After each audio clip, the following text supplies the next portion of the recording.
ভারত সরকারের পুরস্কার প্রাপ্ত যুব দপ্তরের দ্বারা আমি ডায়মন্ড হারবার কেন্দ্রে প্রার্থী 2024 লোকসভা নির্বাচনে।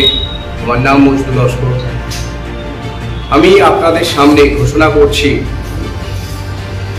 আমাদের মূল লক্ষ্য হল 2024 লোকসভা নির্বাচনে বুথের মানুষ নির্ভয়ে বুথে এসে তার পছন্দের প্রার্থীকে যাতে ভোটটা দিতে পারে। আমি আইএসএফের প্রার্থী বলে আমাকে দেবে এমন কোনো কথা নয়। কথা হলো বুথের মানুষ নির্ভয়ে তার পছন্দের প্রার্থীকে যাতে ভোটটা দিতে পারে, অর্থাৎ free and fair election. Bharat একটি বিশ্বের বৃহত্তম গণতান্ত্রিক দেশ, সেই দেশে যেন নির্বাচন সুষ্ঠু শান্তিতে হয়। যদি না সুষ্ঠু বা শান্তিতে হতে হয়, তাহলে নির্বাচন কমিশনারকে আমি এখন থেকে বলতে চাইছি, ভারতীয় নির্বাচন কমিশনারকে ওয়েস্ট বেঙ্গলে ডায়মন্ড হারবার কেন্দ্র থেকে আপনারা দ্বিতীয় চালুকে দেখতে চলেছেন। যদি পুলিশি সন্ত্রাস, তৃণমূলের দুষ্কৃতীদের সন্ত্রাস যদি না রুখে দিতে পারেন, মানুষের স্বার্থে গণতন্ত্রকে যদি রক্ষা করতে না পারেন, বুথের মানুষ যদি বুথে গিয়ে তার পছন্দের প্রার্থীকে ভোট না দিতে পারে, এরকম পরিবেশ যদি সৃষ্টি করতে না পারে, আমি কথা দিচ্ছি, আমি উলঙ্গ হয়ে আপনার নির্বাচন কমিশনের সামনে গিয়ে আমি আবেদন করব। প্রয়োজনে আপনি আবেদনে যদি না সাড়া দেন, আমি রাষ্ট্রসংঘে যাওয়ার চেষ্টা করব।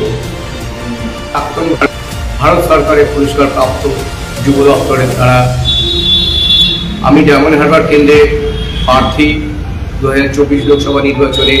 আমার নাম মজনু লস্কর। আমি আপনাদের সামনে ঘোষণা করছি,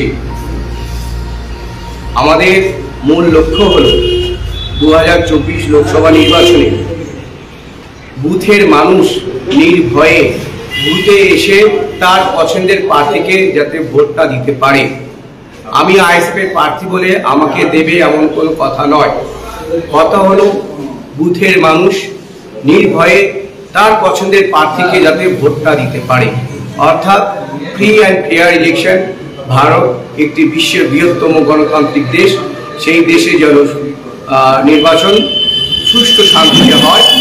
যদি না সুষ্ঠু বা শান্তিতে হতে হয়, তাহলে নির্বাচন কমিশনারকে আমি এখন থেকে বলতে চাইছি, ভারতীয় নির্বাচন কমিশনারকে ওয়েস্ট বেঙ্গলে ডায়মন্ড হারবার কেন্দ্র থেকে আপনারা দ্বিতীয় চালুকে দেখতে চলেছেন।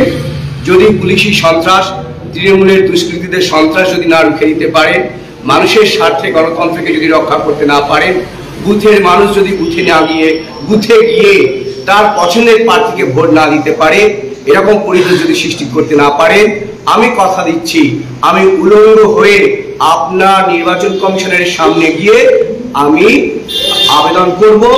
প্রয়োজনে আপনি আবেদনে যদি না সাড়া দেন, আমি রাষ্ট্রসংঘে যাওয়ার চেষ্টা করব।